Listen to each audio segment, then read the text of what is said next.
విశ్వ పరిషత్ పెద్దలు, బాధిత కుటుంబ సభ్యులు, ఎస్సీ రిజర్వేషన్ పరిసమితి రాష్ట్ర అధ్యక్షులు మారేడు మోహన్ గారు, ప్రింట్ అండ్ ఎలక్ట్రానిక్ మీడియా పాత్రికేయ మిత్రులకు నమస్కారం.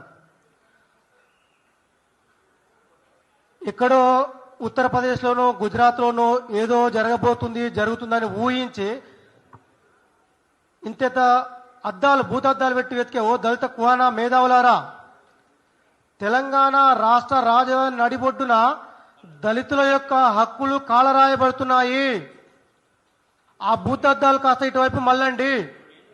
ఈరోజు కాంగ్రెస్ ప్రభుత్వ పెద్దలు కూడా ఆలోచించాలి. జై భీమ్, జై బాపు, జై సంవిధాన్ ఒక నినాదంతో ఇలా యాత్రలు చేస్తున్నారు కదా.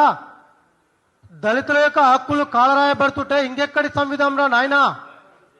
ఆర్టికల్ 48 ద్వారా గోవులను రక్షించాలని భారత రాజ్యాంగం స్పష్టంగా చెబుతుంటే మీరు ఒక పక్క రాజ్యాంగానికి తూట్లు పడుస్తూ దళితుల యొక్క హక్కులను కాలరాస్తూ మరి ఎవరి కోసము ఈ రాజ్యాంగం ఉన్నట్టు, ఎవరి కోసం మీరు పరిపాలన చేస్తున్నట్టు?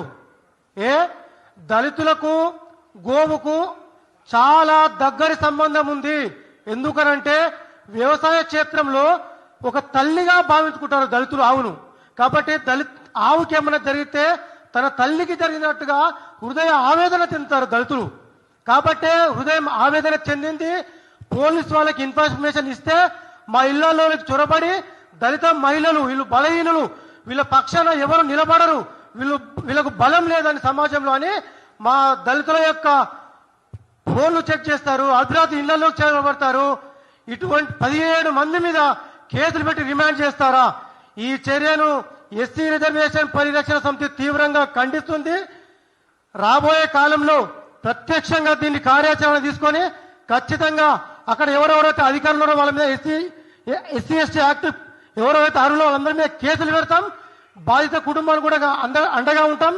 ఈ సందర్భంగా మా దళితుల పక్షాన మాకు అండగా ఉండడానికి వచ్చినటువంటి విశ్వ పరిషత్ పెద్దలకు అందరూ కూడా హృదయపూర్వకంగా ధన్యవాదాలు తెలుపుకుంటాం. జై భీమ్, జై జాంబవ. ధన్యవాదాలు.